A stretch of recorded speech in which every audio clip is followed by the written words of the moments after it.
Welcome to Writing the Wrong Way, the podcast for writers who strive to be bold and readers who crave something new. I'm your host, Jonathan Ball. I want to thank you for being here, and I want us to stay in touch. So subscribe to this podcast, then go to writingthewrongway.com and enter your best email to receive the Martian Embassy Missive, my bi-weekly newsletter where I let you know what's happening on Mars, where we're always making big plans. Join the Martians so you don't get left out of the invasion at writingthewrongway.com. And as a special bonus, I'll send you a free book. Speaking of books, my new book is called The National Gallery, and it contains sonnets about Leatherface from the Texas Chainsaw Massacre, elegies lamenting the death of my iPhone, and other strange missives from yours truly, the Poet Laureate of Hell. Visit thenationalgallery.ca to order your signed copy. That's thenationalgallery.ca. I don't know if I told you this before, but my big thing this year is I've devoted myself to a little bit of professional development insofar as if I've got certain problems, like my problem is, I can't do X or I don't have enough Y or whatever. Like I've got some problem, and then to solve the problem, normally my normal way of doing things is I try to figure out the way that I would solve the problem, and then work on you. And it's always some overcomplicated thing. I'm trying to learn from scratch, like figure out everything in the history of the world, and like apply it to my situation. What I've decided to do this year is I'm just going to ask somebody who solved the problem for them. I'll do exactly what they say. And then in a year, I'll modify it. But for a year or whatever, I'm just going to do exactly what they say. Assume they're right, even if I think they're wrong, just because I don't want to have the time to think about it. Yeah, it's the expert syndrome, right? You can definitely get into the habit of, if you're a self-starter, saying, I'll just do it myself. And then you spend so much time learning and researching things that other people already could have told you were true if you just took for granted that they were right. Yeah, and maybe they're not right, but they're going to start from a position of being more right than me is the gap. And even if they're totally wrong, at least I don't have to worry about it so much. You know what I mean? So what you're saying is you just want to... I can blame them, not me. You're outsourcing your worry.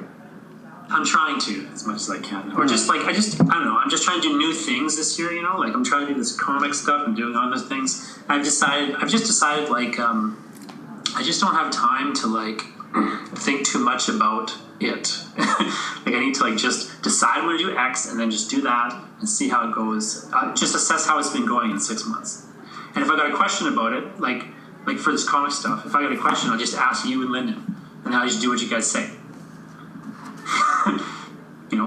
If I don't have a question, I'll figure it out myself. Well, that seems perfectly reasonable because we never make mistakes, right? But even if you are making mistakes, what difference, you know what I mean? Like, who cares? It's at least I've got something done and I can figure it out. I can look back at it in 6 months and think, I should have done this instead.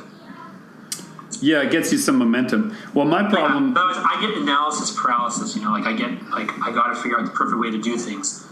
This podcast is a good example. Like, I was going to do a podcast for 7 years, and I didn't do it. And then finally I was like, you know what, I'm just going to fucking do a podcast. I went online, I found some, like, web page that said, like, hey, for beginner podcasts, buy this microphone, download this thing, sign up to this service, do this thing. I put, like, $200 just into, like, buying a microphone and setting up this thing and that thing, and just doing what this article said. And I was like, there's better ways to do it, but at least now I've done it, something. Well, it could not have hurt that Sam Biko and Claire Marshall did their podcast, and then Justin and I were doing ours, and we just went for it. Yeah. And it worked out okay. I mean, Sam and Claire, of course, the Business BFFs podcast was a little bit better produced right off the hop than maybe what Justin and Dan and I were trying to do. But we were also kind of approaching it as a lo-fi, learn as we go, experiment in public.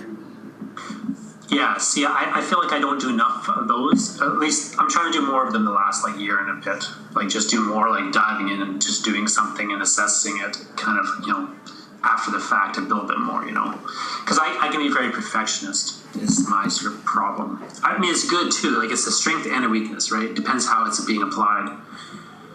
I think it's more often a strength than a weakness, but it does, like you say, you get into that. You get into a perfection trap where you tell yourself, "Well, I could do better, so I won't start until I can do better." I was reading a book recently by this guy, Dean Wesley Smith is his name. He's like a kind of pulp style writer, but he had this thing. I think I might have sent it to you, Lyndon. But he had this thing of like writers who like tinker endlessly with stuff. He's kind of going off Robert Heinlein's rules about writing, and that rule of like you should not edit except to editorial order, right? That's the Heinlein thing. You must finish what you start. You should not edit except to editorial order. And I'm not familiar with that. What does he mean by that? Do you remember those Heinlein rules? I've never seen them. Oh, so you know who Robert Heinlein is? Yeah, for sure. Yeah, Starship Troopers, baby. Yeah, Heinlein had these rules that for writers. He was asked at one point to write an article on writing stuff, and at the end of it, he says, "Here are the 5 rules for writers, and this is how you have a career as a writer. If you do just 5 things, however, almost nobody will do them." And his rules are: 1, you must start. 2, you must write, I think is the precise thing he says. 2, you must finish what you start. 3, you must refrain from rewriting except to editorial order. 4, you must put your work on the market. 5, you must keep it on the market until it is sold. And he kind of points out like how, is especially, of course, relevant for the pulp writers, but he points out how kind of like almost no writers will do any of these. And certainly very few will do all 5. But in his view, you had to do all 5 to have a career as a writer. The one people get hung up on is that you must not rewrite except to editorial order. The one I get the most hung up on is the you must finish. Yeah. But anyway, what Smith points out in his like little treatise on these rules is he says, writers, I'm paraphrasing him, but he says something along the lines of writers who never finish, who are perfectionist writers, like I have the instinct of being. He says they don't see not finishing as failure when they should. They should see not finishing as failure. Instead, they work endlessly. He's like, so you think you're writing, you think you're being a writer because you're always writing. He's like, but if you're not finishing, you're effectively not a writer. Like you have effectively failed by not finishing, as opposed to I finished and then therefore it didn't turn out I wanted, so I failed. He says like the problem. So it's an interesting take, that he has with it. Well, but anyway, okay, but it's not. That's the trap I've fallen into. It's more than interesting. It's absolutely true. You get into this hamster wheel of feeling productive simply by putting words down, but that doesn't actually get you anywhere. It just brings the next step of the wheel in front of you. Right? You need to make the project, finish the project, and then decide what to do with it after. Not decide whether you finish it. Which I never really thought too much about, but like it's an interesting because. So again, just trying to run through the rules. This is kind of I didn't know you never heard of these rules. It's interesting. So of course, there's the you must write, like the first one. I think that's pretty self-explanatory. But like, did you ever struggle with that? Like that idea of, for you, it could also be you must draw, I guess, right? Like you draw and you write. Well, you have to remember that I didn't ever, when I first started doing creative pursuits, I doodled, but I didn't draw seriously or with any idea that it would be professional. I just did it as a way to order my thoughts, and then I would hit the keyboard. So writing was my first love, if you will, creatively.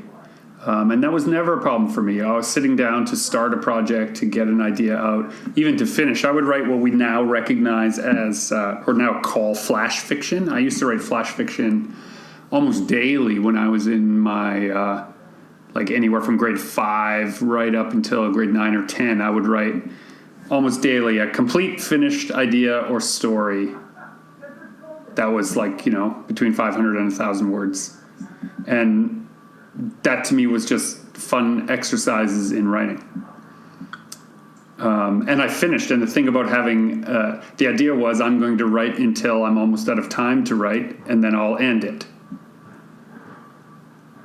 Sure. And it wasn't part of a practice. It wasn't part of a any kind of thoughtful exercise in trying to develop skills as a writer. It was just I enjoyed the practice of writing. I enjoyed doing it. I enjoyed letting my imagination run out.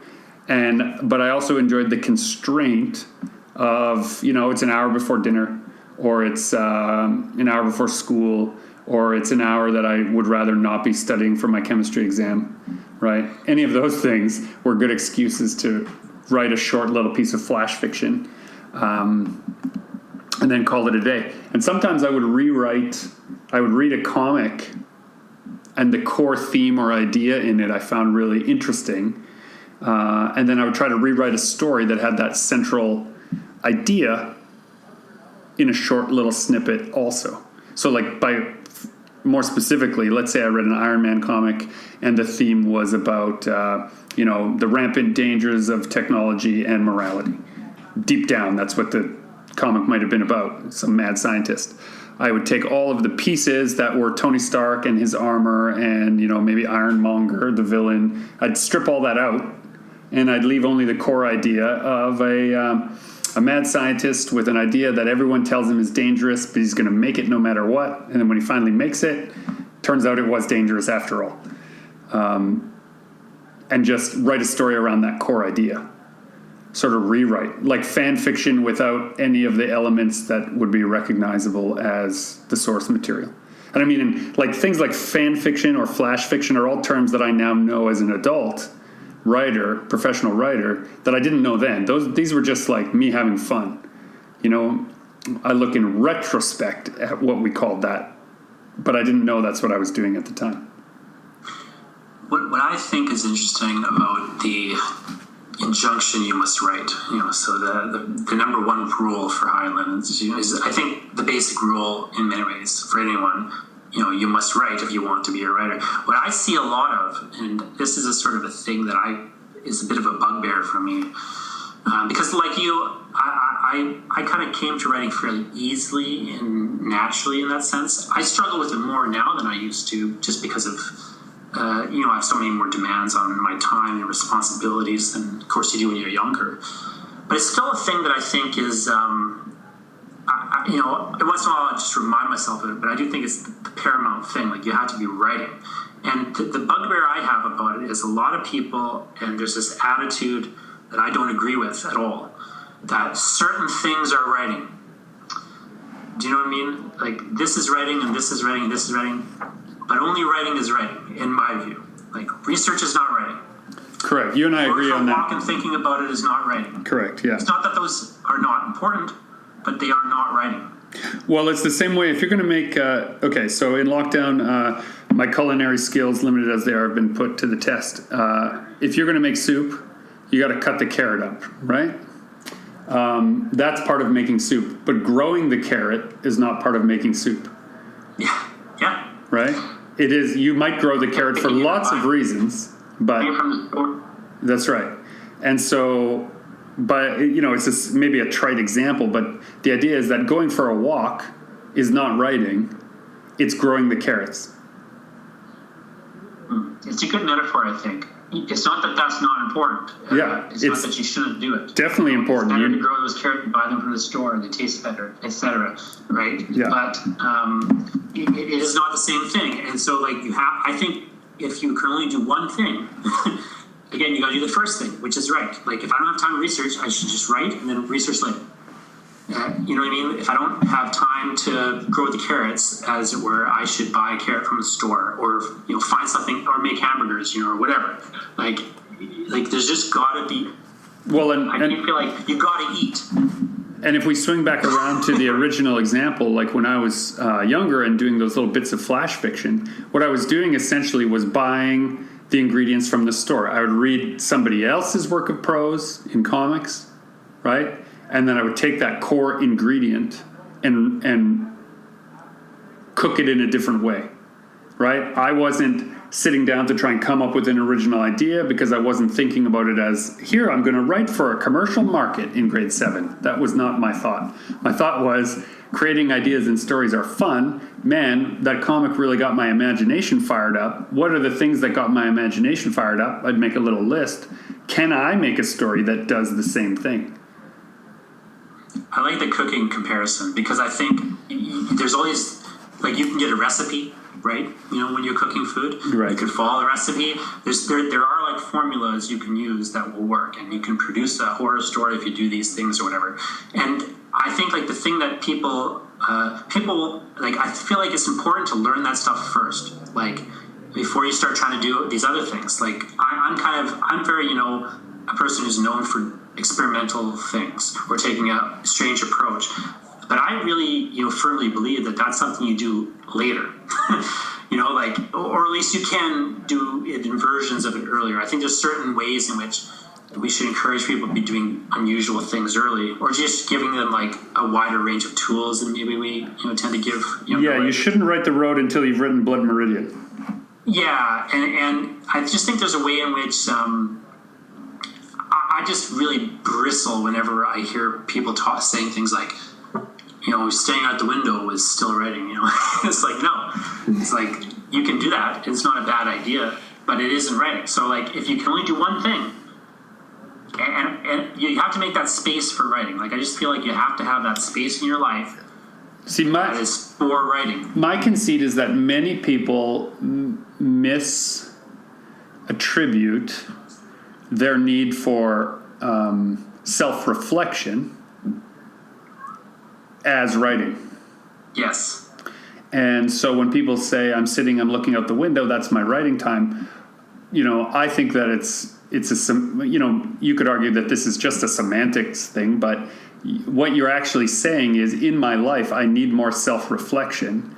If I call it writing, people will leave me alone to self-reflect. Therefore, looking out the window, which is self-reflection, is writing time, which I can create a solid boundary for in my life. People will say, leave him alone, he's writing. But you don't need it. No. In the sense that, like, that's what I'm saying. I could write without the self-reflection. It's maybe not going to be as good. It maybe be good, better. Like, I think, like, there's this level at which I feel like, I don't know, like, I think you and I probably agreed to some level on this, but I've always felt like there's this craftsperson approach. Like, my thing I always say is writing is a craft. Writing is not an art, is what I like to say. It's not an art. It produces art. It's a craft process that can produce literature, which is an art. Literature is an art form. Writing is not an art form. Writing's digging ditches. You can dig a ditch. You got to put in the hours. When you're done, the ditch is dug. It could be a beautiful, like... Could be a Roman aqueduct or a ditch in your backyard. Yeah, sure. You know what I mean? Like, there's, maybe if you have all the time for the self-reflection and so on, then that's... like, the thing with the Heinlein approach too is, like, he's kind of coming at it from the point of view of, do you want to be a professional writer? And, like, and his contention is that, whether you're writing good or bad, you have to write. Well, and so in order to be able to do these other things, which will make a career in writing, like, down the line, selling your work to a market and so on. So I think an important clarification. Above them all is that idea of writing, not chasing a market, etc. Yeah, I think an important clarification I want to make about what I said before is that I believe good writing is built out of introspection. That's true. Yeah. But introspection time and writing time are separate disciplines to me. Yeah, that's exactly. And so I can... the problem with conflating the two. I carry around a sketchbook everywhere I go, a quote-unquote sketchbook. I write all kinds of snippets of dialogue, little bits of plot diagrams, whatever, things I'm thinking about. I try to be introspective in my notebook in short sips between 2 minutes long and an hour long. And I collect all that. And then when it's time to write, I don't try to start from scratch. I go and look in the recipe book. Well, the other thing I think is, like, once you're sitting down and you're trying to write now, it's writing time. The introspection now kills you. Absolutely. Yeah. It just becomes critique. You just start self-criticizing. what you're doing. Like it kills the flow of it. That's why I think, like you say, they are separate things. They're both very important, but I think it's healthy to keep them separate, and to try to understand like the need for that writing time where you're just writing and you're not doing these other things that are going to kill the momentum of the writing and so on. You were saying you also have like me have a problem finishing what you start in some degree. To some degree, yeah. I end up starting more things than I finish, partially because if I can't build up some momentum, I find it hard to maintain a confluence of thought. And so sometimes, but it doesn't matter where I build up the momentum. So sometimes I can build up that momentum in a project that I'm not sure what it's for, but it really gets me excited to just get writing. I'm going to sit down and I'm going to get into that. And the moment I don't have the next word, I can switch to another project, but I've gotten myself up to enough speed that now I'm being productive. In drawing, they call those warm-up pages. So you try not to do professional illustration work, not the collective you, but like a pretty common colloquial idea in illustration is that you do warm-up pages first. You don't try to do your best work cold on the table. You sit down, you loosen up, you get your muscle memory together, you draw some things that are fun, and you get some momentum in the illustration muscles before then you go for it. And I mean, it's exactly the same thing as, you don't play professional sports without a warm-up, or you'll hurt yourself, right? In drawing, it's very similar. There's a lot of muscles at work in your arms, your back, your neck, your hands. You don't want to just go for broke. You need to warm up before it comes as easily as you hope it will. I've heard of a similar concept called morning pages. I forget if it's Annie Lamott or Natalie Goldberg or who it is exactly that kind of coined this, but the idea of doing these sorts of warm-up pages that aren't really project specific or aren't really meant to be used, but kind of are just getting you going and keeping you in that daily practice of writing something. And so on. Now, I've never really done them myself because I just have other things to write. But I think, and I just don't want to add more writing to my life that's not already. Okay, but look, I do so much writing already. I know you well enough to know that when you sit down to do, say, journalism-related writing, that is your morning pages. Right? In some ways, yeah. It's collecting other people's ideas in a cohesive way so that you're flexing your editorial muscle without having to flex your creative one until you have creative time, and then you can let her rip. I mean, you might not know that about yourself, but I see it in the work that you do. You've spent enough time in our studio working that I see that process at work in you. Yeah. I never thought about it, but that is kind of what I do. I'll like warm up with stuff for other people because it's more of a formula. And just kind of like, you're kind of doing the same sort of things all the time. Well, not only that, if you're doing work for other people, they've told you what the indicator of success is. So you know what that threshold is, and you can tell yourself, oh, great, I've done that. I've accomplished that. I am a writer. I am accomplishing my important task. When you are self-directing the writing, you don't have that rubric, and it can be a much more of a challenge. And so having a little bit of creative impetus is a much healthier way to do it. Well, I'll just go back to the idea of finishing. When you're doing it for yourself, you don't always have that deadline. You don't necessarily have like the person coming at you wanting the thing by such and such a date. So I think finishing is a very amorphous concept when you're working for yourself. What I've taken to doing with this is I'll just give myself these sorts of deadlines that are like internal deadlines. So by which, I did this recently with the thing you and I are working on, this Eye Collector graphic novel series thing. I had this, I wrote all the script, and then I, had to revise it. And I will fall into the trap normally of revising and revising and revising and revising.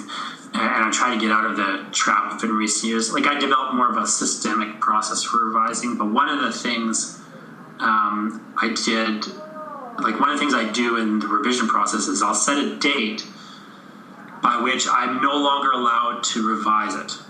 Like, I have to submit it somewhere by such and such a date, And at that point, it's done, whether I think it's done or not. I'm not allowed to touch it again. So that's kind of how I get around the Heinlein thing in the manner of speaking, is like, I will rewrite quite a lot, and I'll kind of like give myself this window in which I'm allowed to be a perfectionist.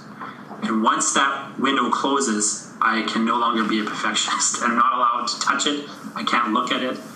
Like this eye collector stuff, I won't look at it again until somebody comes back to me. Either you're sending me pages or somebody's responding to a pitch I sent or whatever. I'll specifically not touch that file again.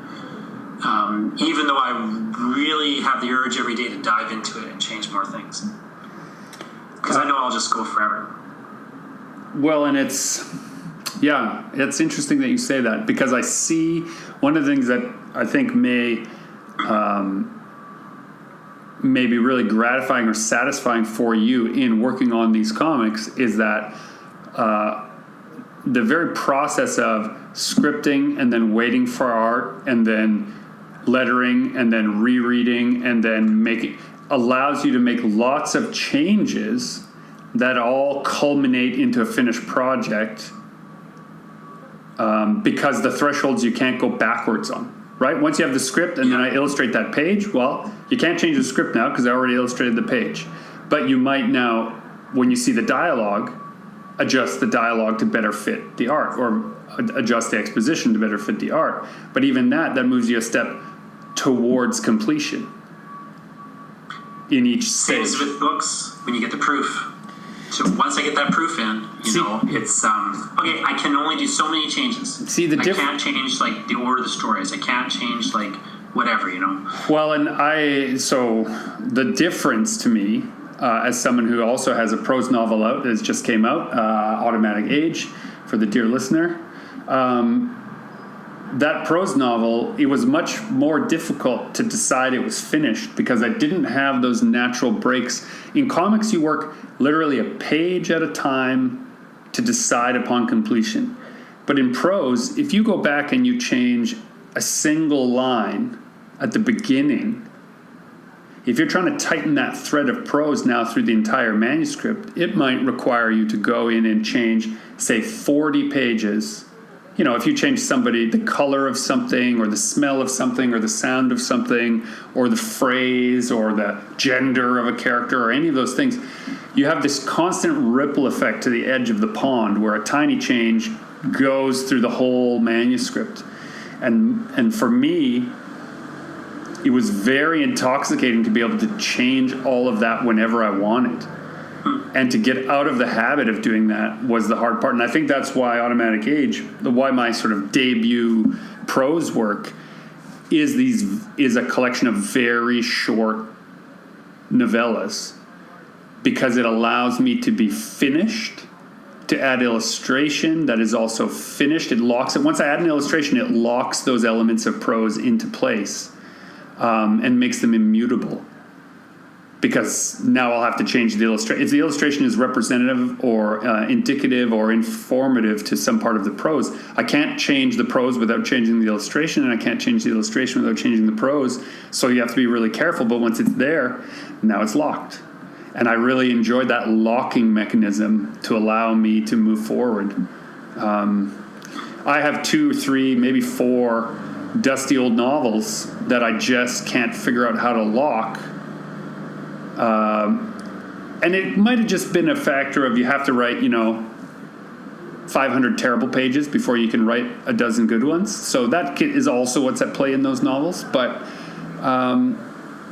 I've reached a place in my own process now where I understand my own ability to abandon, because it's abandon more than finish, when I can abandon a work and carry on with the momentum. Now, what do you think about this Heinleinian rule, which is the controversial one?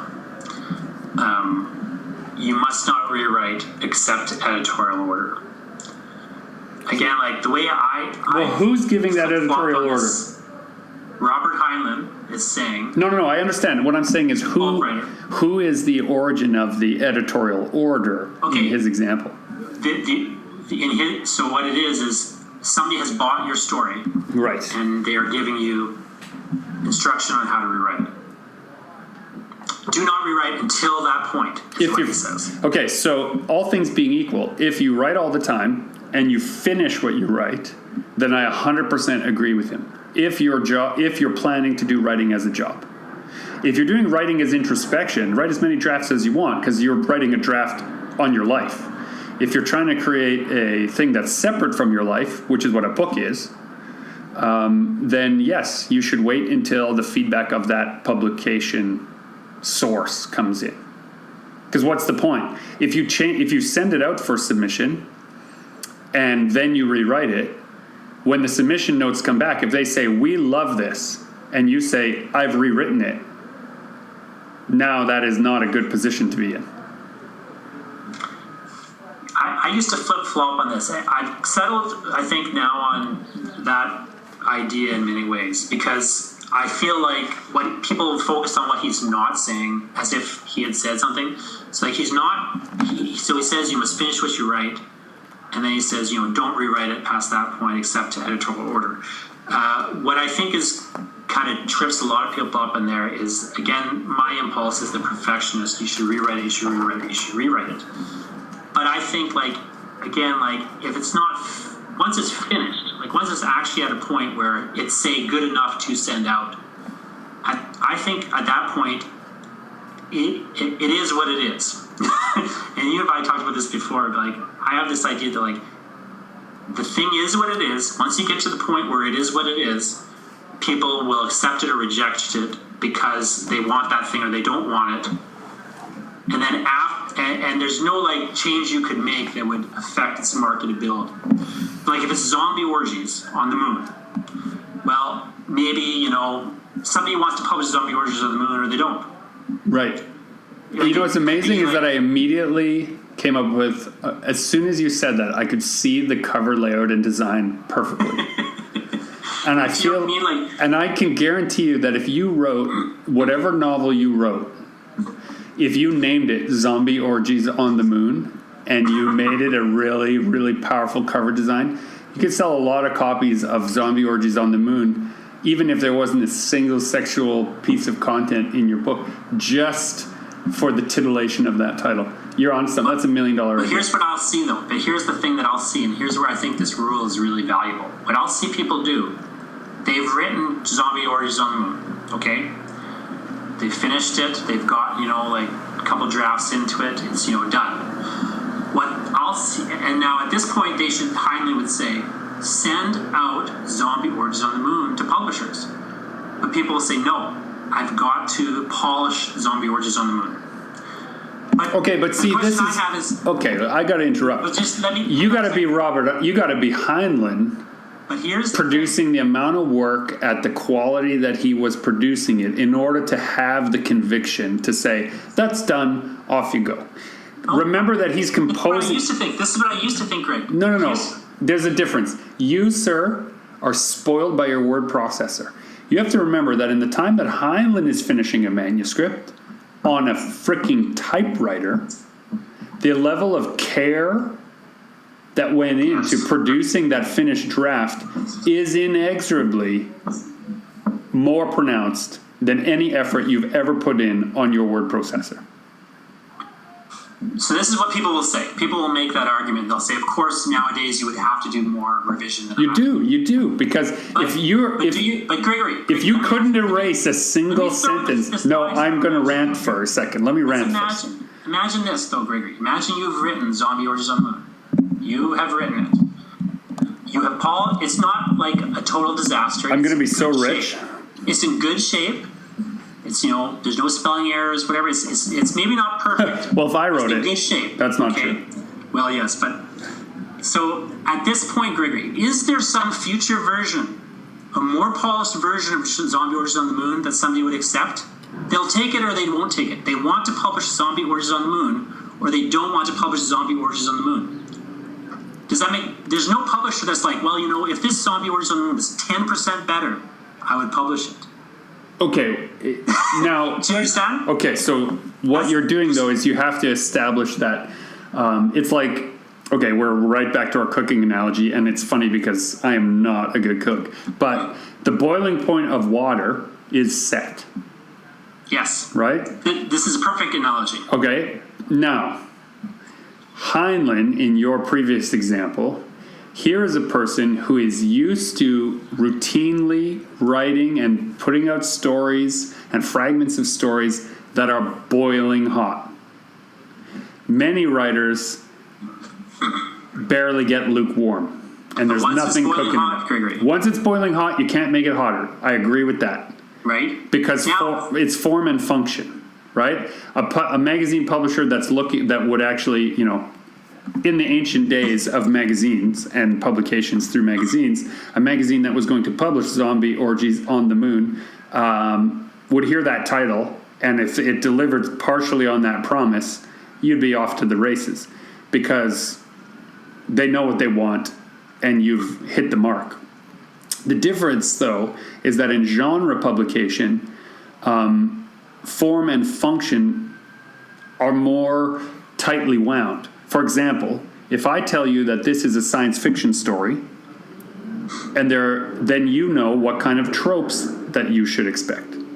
If I tell you this is a science fiction story on a spacecraft in another galaxy, science fiction publishers, readers, writers know what tropes are at play. In Candlit, very different. It can be much more widely evaluated, and so many more opinions are at play, and someone might put their finger into that pot and say, that's lukewarm, and someone else will say, that's boiling hot. And that's where I think the discrepancy comes from, is that if you're not very specific in your target audience, then you're going to get different kinds of flavors out of that soup. I think the thing that people will do, though, and I found this also when I was doing my PhD. I finished my PhD on time as opposed to every other person in the program. And the reason for this was one simple reason, is because I knew I'm not publishing a book. Right, yeah. I'm just defending a PhD thesis. Well, that's what I was going to say. Difference. I would finish a lot more manuscripts if instead of publishing them, I sat in a room with 5 people and defended the idea. But you've done the same thing. You don't. But what I'm saying is, like, people forget there's a process of publication. So, like, I was saying this to my friend the other day who has a short story book. He's like, well, it's this close. I just need to maybe write 2 more stories. I was like, well, how many stories do you have? He's like, oh, I got 12 stories. It's about 50,000 words long or whatever. I was like, well, but I need to write 2 more. No, just send it out. Why? Yeah. Like, send the manuscript out. Those 2 stories aren't going to change what the book is. Send it out now, then keep writing the stories. If a publisher takes that manuscript, those 2 stories won't make the difference between acceptance and rejection of the manuscript. Right? Absolutely. They will take that book or they won't take that book as it is. When they take the book, they're not going to publish it as is. You will have the option. I just did this with my short story that's coming out now. I had a short story that I wanted to finish and put in this book, and I just couldn't get the thing to work. And so what I pulled it out of the book. I think for your listeners or for mine, you should. Now I'm putting it back in because I finally finished it in the meantime. For your listeners or for mine, you should name drop that book. Lighting of Possible Storms is coming out fall 2020 with Book Hug Press. And it literally contains a story that after the book was accepted, I always planned to have in the book, but just could not get to work. So at some point after the book was accepted, I finally got it to work. So then, they come back to me. They're like, oh, hey, you got a new manuscript. This is the date we need the final manuscript. Here's your editor. So I sent him the story and I said, let's slot this into the book. And it worked. So we did. It's fine. It ended up, people forget that, like, the book you send to the publisher is not the book they're going to print. Yeah, I know. There's a whole process.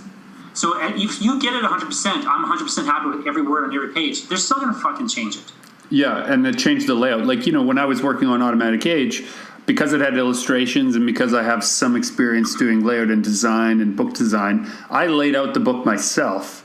I remember. Chose the fonts, chose the layouts, chose the design elements, did all that kind of stuff.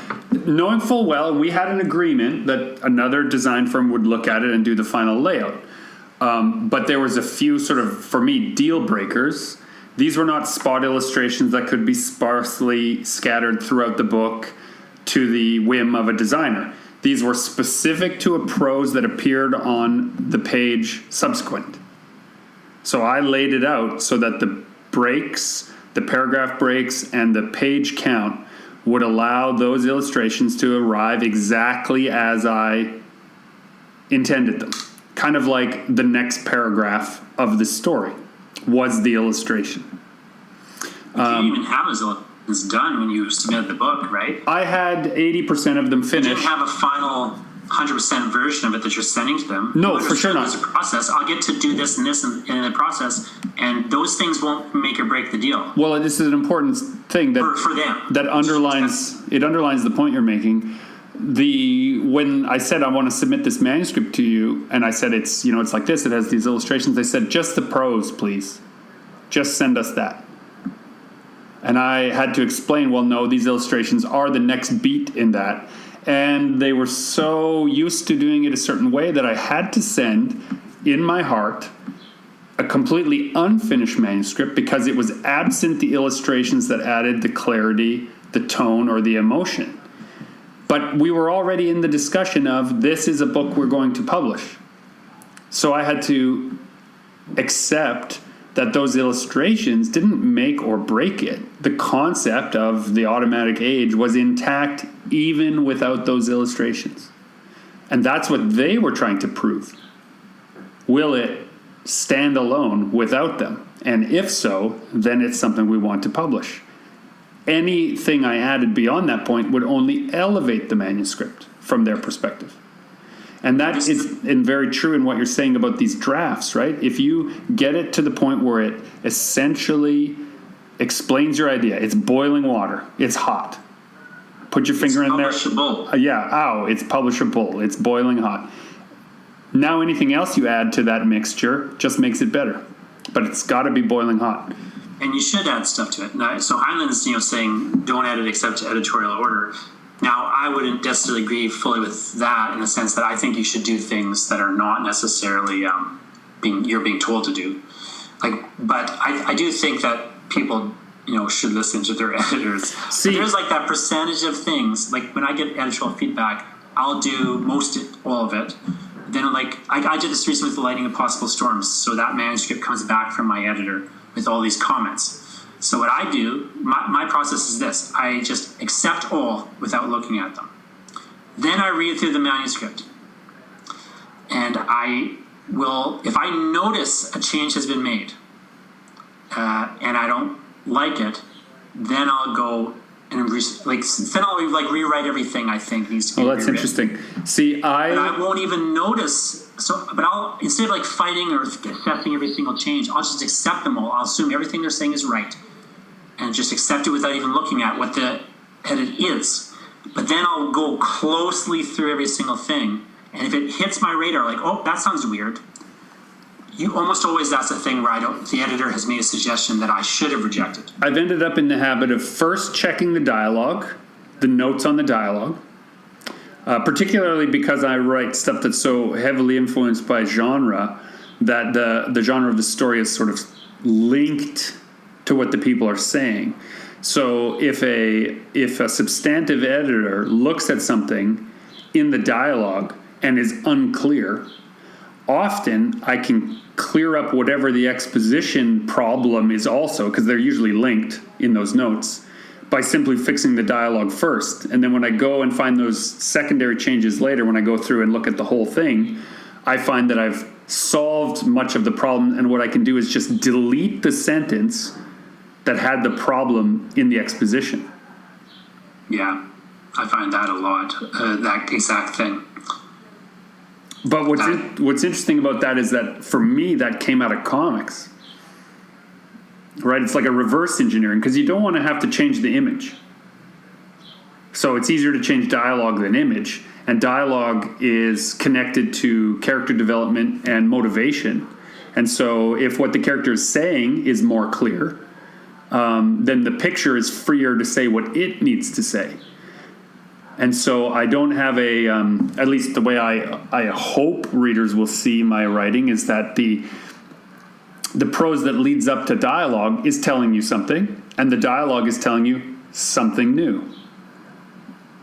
it's not a reinforcement of each thing. There's not a Doppler effect, at least I hope not, in my own writing, where you just hear the same thing over and over and over again. It's there in the prose, it's there in the dialogue, it's there in the prose, it's there in the dialogue. I'm hoping that those those constituent parts remain separate, providing you with new information. It's partially why I've really enjoyed writing these automatic age stories, is that I am trusting a lot to the reader to figure out the dialogue, and the story's short enough, they're just novellas, the story's short enough that if you read it to the end and you are a little bit unclear, the effort of reading it again is it's a surmountable threshold, if you will.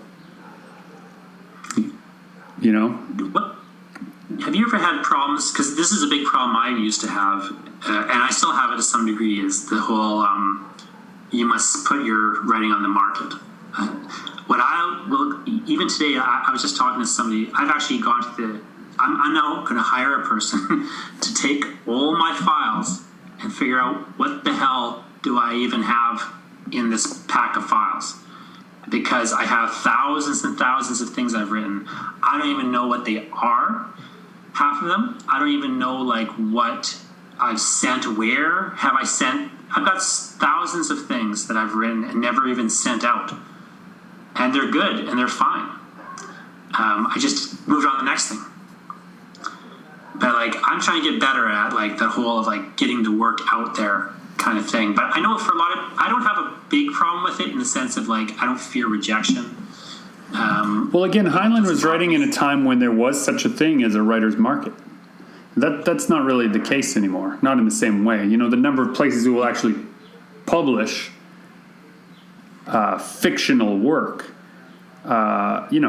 It's maybe 1,000 places. And when he was writing, there were thousands of places in every country of the world that you could send work to. But right? That premise, though, of you must just, get your work out, send it to someone, not just sit on it. Yeah, that's true. I look at it premise. In my own practice. I look at it as you must share your work with a mentor or a peer as part of your agreement with yourself that you have completed work on it.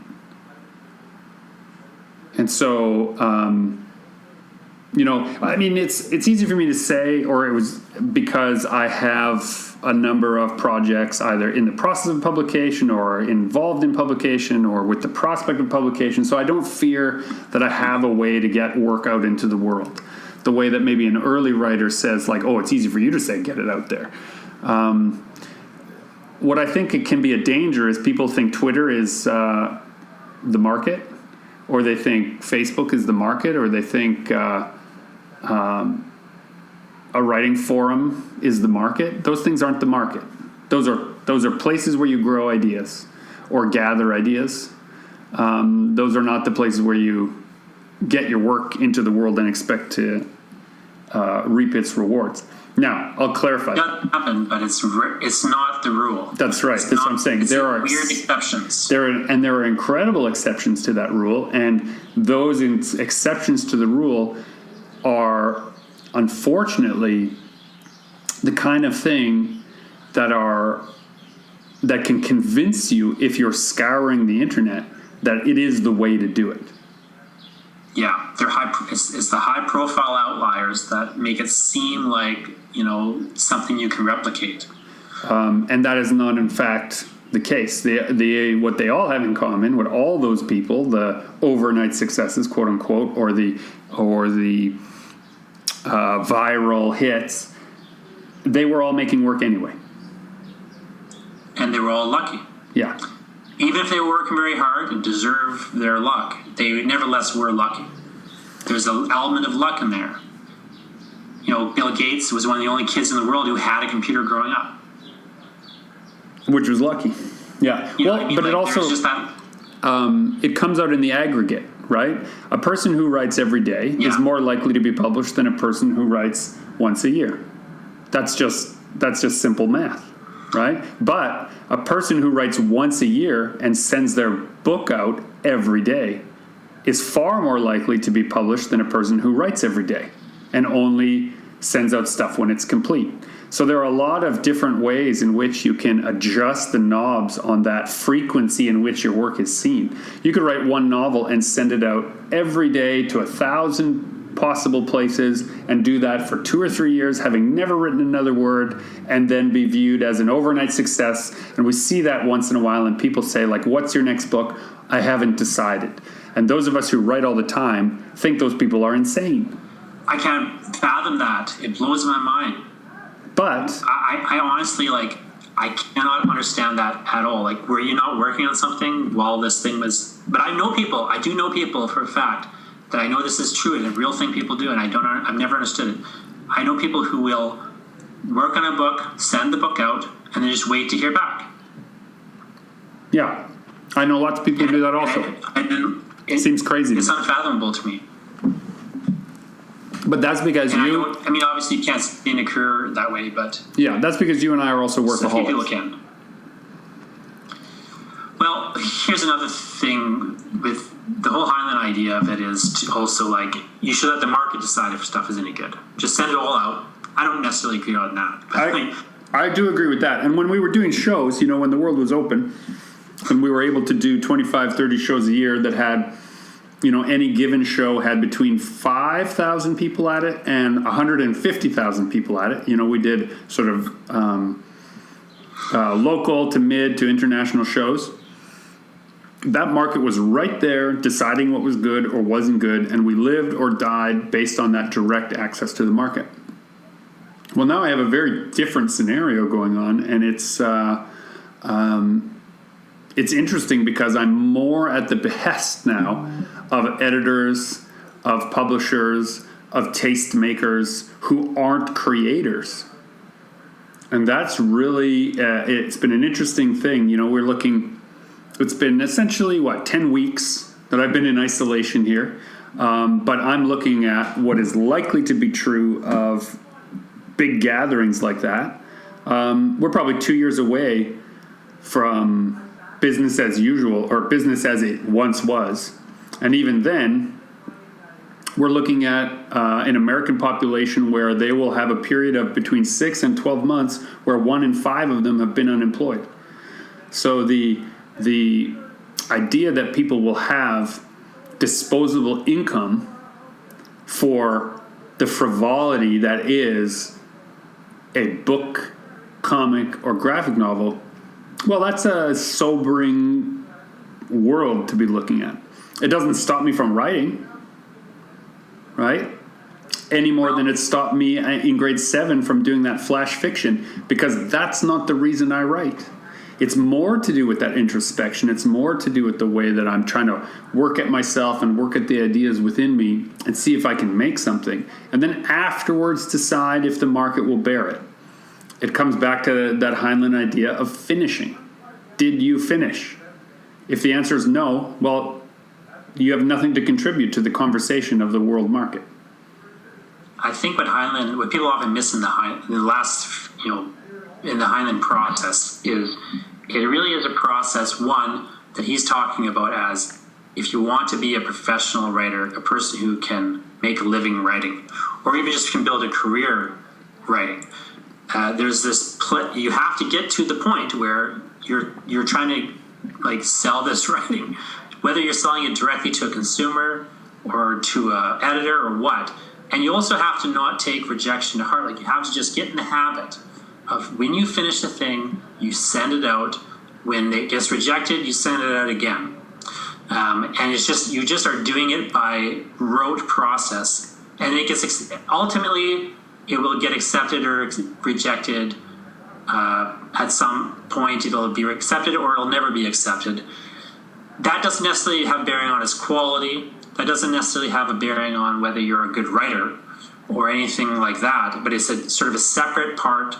While you're writing, you should also have these things, out and about, floating through the world, and not get wrapped up emotionally in acceptance and rejection of it or what have you, which is hard to do. But I think it is very much a thing that if you just never sense, because I've been guilty of it. My problem is I don't have a problem with people rejecting me. It doesn't bother me at all. And I've gone on, a great length about that elsewhere, so I won't get into it here. But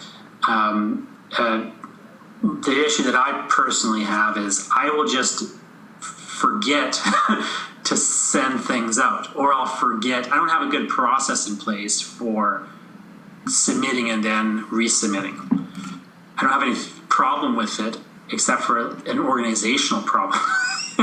Right. Makes sense. But I know other people will have a real problem with emotionally with the process of getting the work out there. Did you ever have that issue? Would you ever have a hang up about submitting work or showing it to people? So back in my misspent youth, when I was working on the very first novel project that I had ever sort of undertaken and agreed with myself, made a pact with myself that I would finish it.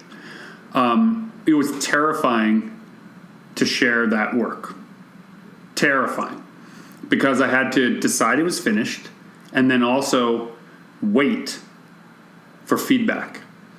And if we fast forward 3 or 4 years, the next couple that I had that I shared with peers or mentors, much less excruciating because I was already working on the next thing. I would break up emotionally with the last project, finish it, be done with it, start something new, fall in love again with the new project, and then people's opinions of the old one really have no bearing on me because I'm already on to something else. And often what I would find is that feedback, there's a feedback loop that would occur where someone would say, hey, this novel's all right, but, you really got to work on your dialogue, or, oh, you've got some enormous plot holes. If I was already done with that book and I was never going to revisit it and I'd kind of finished the exercise of making it, then I would simply evaluate their critique of it in the relationship with the new work. Have I improved my plot problems? Have I focused on those thoughts in my dialogue in this work? And if so, I would then open up a dialogue with that reviewer, that mentor, that peer, and say, hey, you're absolutely right. I totally see where those flaws are. Here's my new piece of work. Rather than ask you to read the whole thing, you've just read a whole thing for me. Here's 2 pages from my current work. Do you think this represents the improvement you're talking about? Do you think this represents more accurately what it is you think is a flaw in the last work? And if that feedback would come back as yes or no, that was way more useful in the new project and way easier on the ego because you had finished. If I had been doing more of the Heinlein thing, I would have a bigger stack of rejections before I would get that feedback into my writing process. But I was also young and had other things I was doing. So it wasn't as important to me. It was more important to me to keep that writing flow going than it was to, say, have that novel finished and perfect. Yeah, and I feel like I kind of went the other route to a great degree. Like I was trying to make everything perfect, and I kept getting spun up in my perfectionism. And I'm still a perfectionist. I just have management coping mechanisms. No, I think I me to actually finish things and get stuff out. No, see, I think I observed that the difference between you and I is that your actual finished product as a writer is much better than mine. I'm used to being kind of all right. And so occasionally when it's a little bit better than average, I can be like, hey, great, and I can be proud of myself and move on. Whereas I think that your writing process is a little bit more thoughtful and a little bit more careful and a little bit more well-crafted. And so I think your self-criticism is much higher as a result of that. Well, it has its strengths and its weaknesses. So if I can, if you pick up my book and read it, there are no mistakes. Right. Well, here's the difference, maybe. But I am sure written another book instead of having no mistakes in that book. See, maybe it's yeah. Right. Maybe that's the difference. Maybe there's also the strength and weakness of it. There's also a difference, perhaps, in this, that when I'm finished, I know I did my best. When you're finished, you're pretty sure it could be better. No, when I'm finished, it is dead to me. It is perfect and dead to me. That's the difference. Oh, yeah. I won't read it again unless you pay me. Literally, you have to pay me to read one page of that book again. That's amazing. But there's nothing on that page that needs to change. See, I was talking to Negan Sinclair on an episode of Super Pulp Science about the nature of stories and the Anishinaabe way of crafting a story and why there's such... and I'm paraphrasing now. You should hear it in his own words. But why there is a reluctance to allow recordings or transcripts of oral histories is because a story is supposed to evolve each time it is told. And I definitely agree with that as both a creator and a listener. There have been people who have been at readings of mine who, when I'm doing a reading out loud from a work, they'll notice, and I'll see them literally look up in horror, say from the copy that they're looking at, that I've changed a phrase, a sentence, a tone, added a completely new sentence, or changed a bit of punctuation to reflect a new idea that is present with me as the author in that moment, divorced from the written text. And I wish there was some way that documents could be more alive in that way.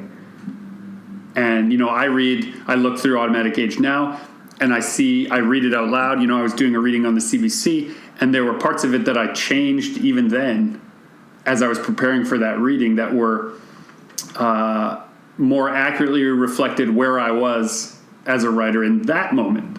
And books are time capsules in a way, but they also get this, they have this bad habit of becoming canon.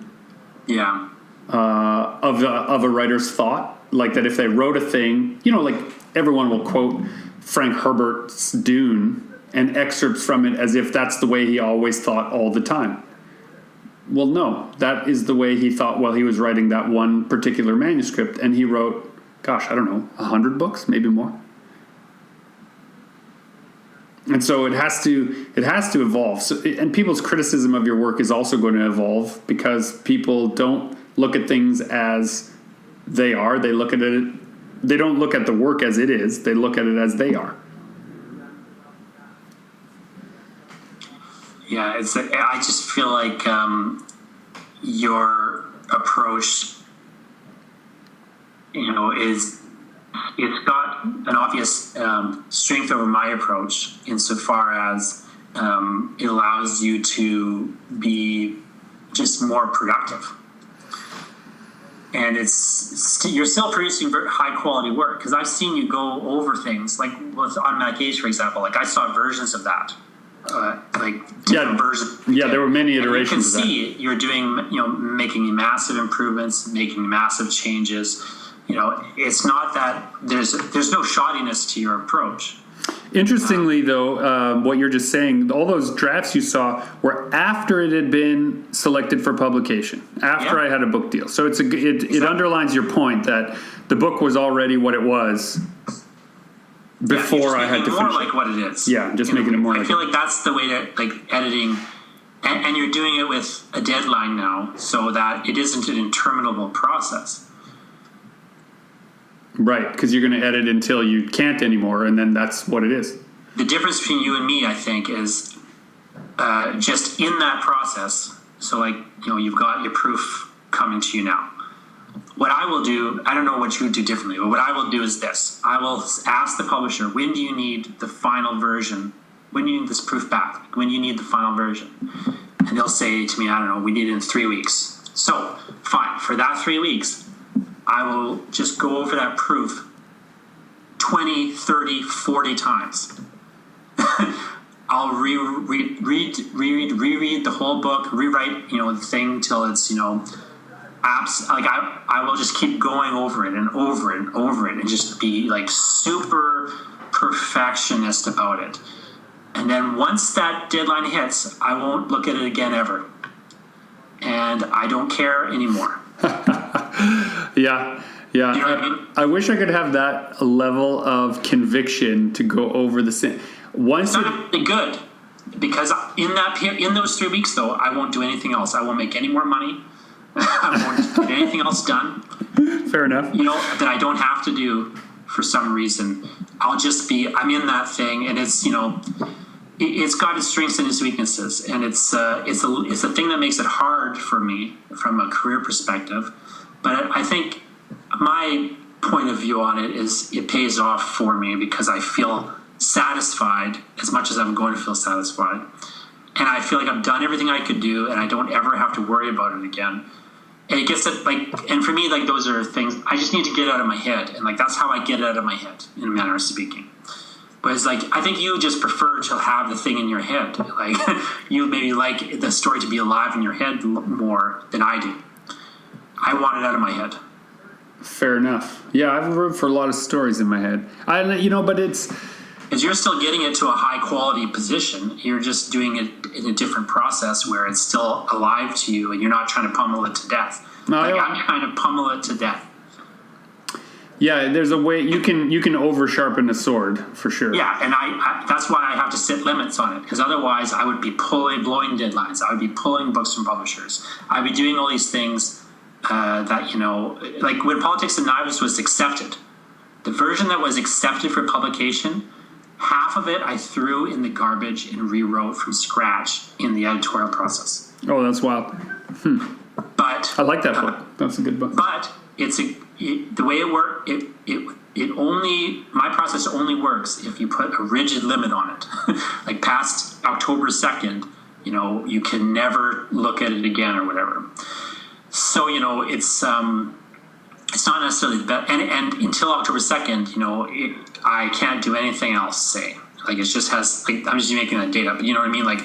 It has, its strength and its weakness insofar as, it's not there's no one way to work. But I think the way that works and doesn't, blow your deadlines and doesn't, ruin, everything in your life is the best, but it still gets stuff going out the door.